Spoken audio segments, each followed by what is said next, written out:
Eurythermal organisms कौन से होते हैं? जो वाइड रेंज ऑफ टेम्परेचर में थ्राइव कर सकते हैं। दूसरी कैटेगरी होती है स्टेनोथर्मल।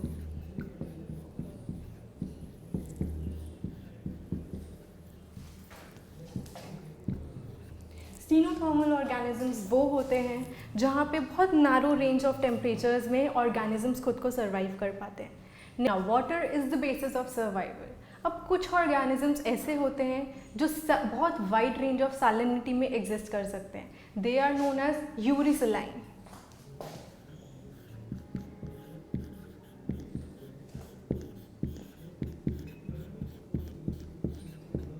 अब एक ऑर्गेनिज्म के सर्वाइवल के लिए हमें क्या क्या फैक्टर्स चाहिए? Chemical composition, pH, salinity. तो जो ऑर्गेनिम्स बहुत wide variety of salt capacity in the water में सर्वाइव कर सकते हैं उन्हें बोलते हैं यूरिहलाइन। अब दूसरी कैटेगरी कौन सी होती है? जो बहुत नैरो रेंज में सर्वाइव कर पाते हैं, वो होते हैं स्टेनोहलाइन।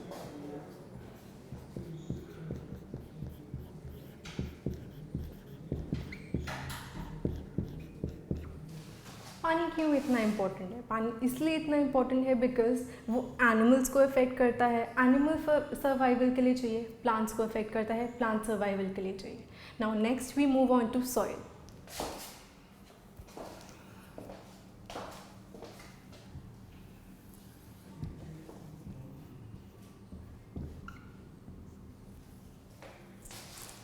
Soil is the third major abiotic factor that affects the life in a habitat. Now, soil कैसे important होती है? soil की क्या composition है? soil में उसकी particle size, ये सब factors affect करते हैं कि vegetation कैसी होगी। अब जैसी vegetation होगी वैसे ही carnivores, herbivores और further food chain will be affected.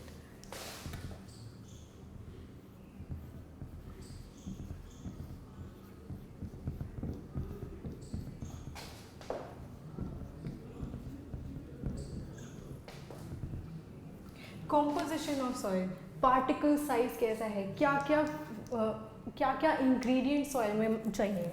Next factor is pH of the soil,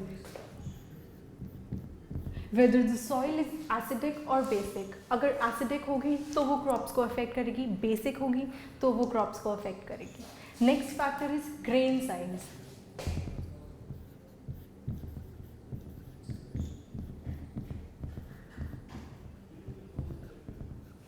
soil में क्या ग्रेन साइज है, पार्टिकल्स बहुत छोटे हैं या पार्टिकल्स बहुत बड़े हैं। Now last part is formation of soil. Form कैसे हुई है सॉइल? वेदरिंग ऑफ रॉक से या सेडिमेंट्स फॉर्म में।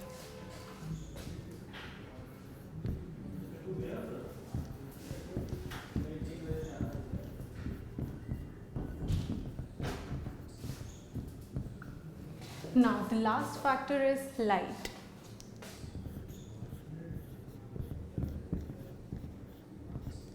The major importance of light is for plants, photosynthesis. Plants को फोटोसिंथेसिस के लिए लाइट चाहिए होती है। लाइट नहीं होगी तो फूड प्रोडक्शन रुक जाएगा, एनिमल लाइफ में प्रॉब्लम होगी। तो now we will study the importance of light.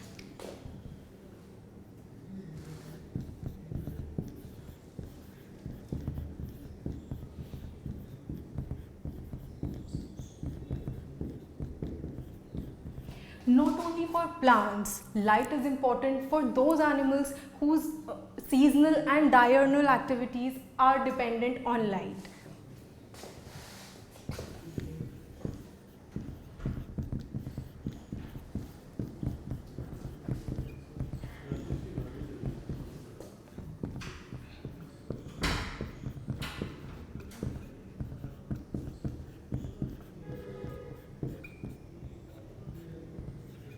अब लाइट का सारा स्पेक्ट्रम हमें अवेलेबल नहीं होता। Even the of the visible spectrum of light we receive only few spectrum.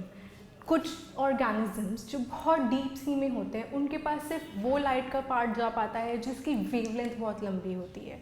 Now after this we will study the response to these abiotic factors. हमने abiotic factors अभी तक पढ़े, टेम्परेचर, वाटर, सॉइल और light. अब हम इन abiotic factors पे कैसे respond करते हैं अब हम वो पढ़ेंगे।